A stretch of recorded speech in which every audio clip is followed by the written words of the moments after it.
Apakah Rasulullah tahlilan ketika istri beliau wafat? Simak penjelasannya di bawah ini. Ini pertanyaan ataupun komentar andalan dari teman-teman Salafi Wahabi. Seolah memframing semua yang tidak dilakukan Rasulullah itu dosa untuk kita lakukan. Walaupun perbuatan itu baik. Kemudian ketika kita jawab dengan dalil yang tidak sesuai dengan otak mereka, mereka lanjut lagi menframing dengan pertanyaan. Apakah Anda lebih baik daripada Rasulullah? Kok perlu bikin amalan-amalan baik lainnya? Kelihatannya seolah-olah seperti pertanyaan yang berkualitas.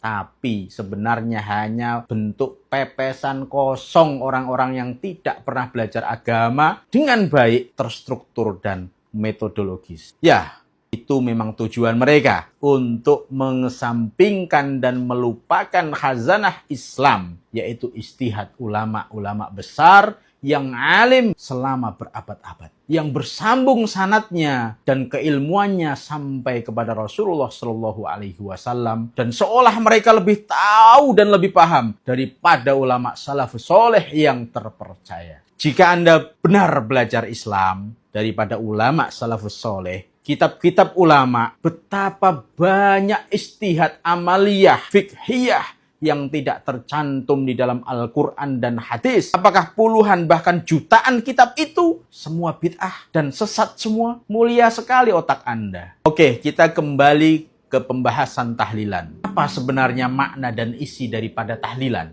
Tahlilan itu dari kata tahlil, berarti membaca kalimat tauhid. Kegiatannya disebut tahlilan. Seperti kata takbir, kegiatannya disebut takbiran yang sering kita lakukan ketika di malam Idul Fitri atau Idul Adha. Ada juga kaji atau mengkaji, kegiatannya disebut kajian, pengajian. Itu semua padanan yang sama. Lalu isinya apa tahlilan itu? Isinya baca Al-Quran dan mendoakan mayit, seperti halnya isi kajian membahas ilmu agama dan kebaikan. Tidak ada dalil khusus dari kedua amalan tersebut. Katakanlah, kajian Ahad subuh. Apakah ada contoh dari Rasulullah membuka kajian hari Ahad subuh?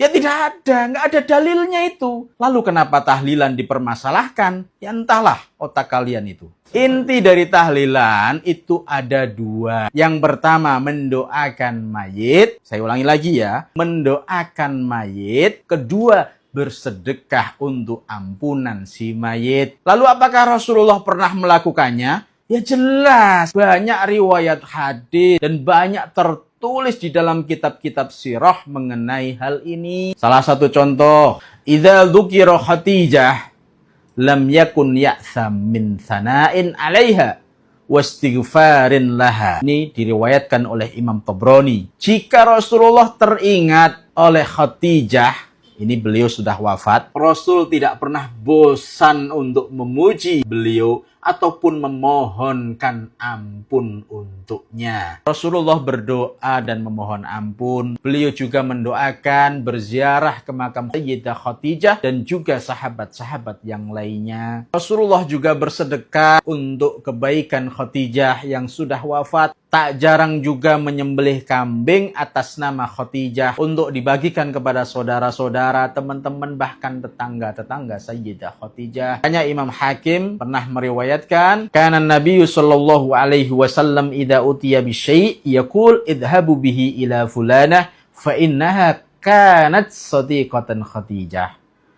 Rasulullah sallallahu alaihi wasallam ketika diberi sesuatu, diberikan hadiah dari orang lain, ya, beliau bersabda, idhabu bihi ila fulanah.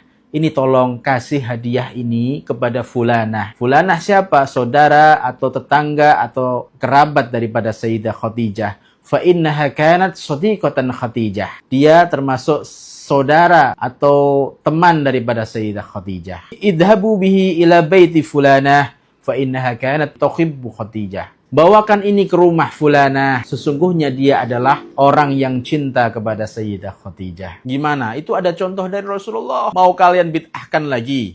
Afala ta'qilun?